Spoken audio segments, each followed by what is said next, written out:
Eli,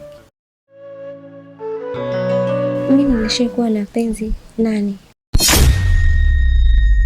Nawe ni wa 9. Wewe je?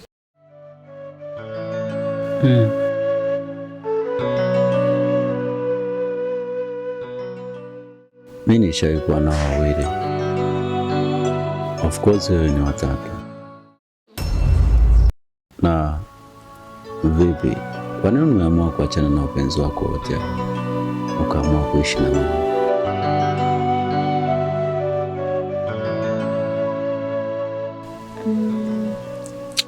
Kwa sababu alinifanya niingie kwenye kunifurahisha tu, lakini wakanifanya ni uzuri Mungu huu kwa mateso makali sana.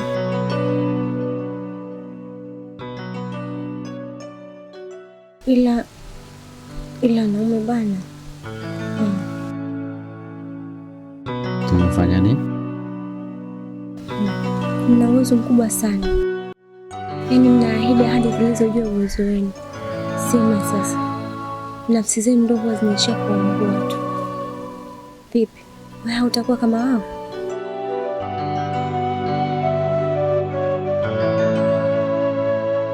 Rose,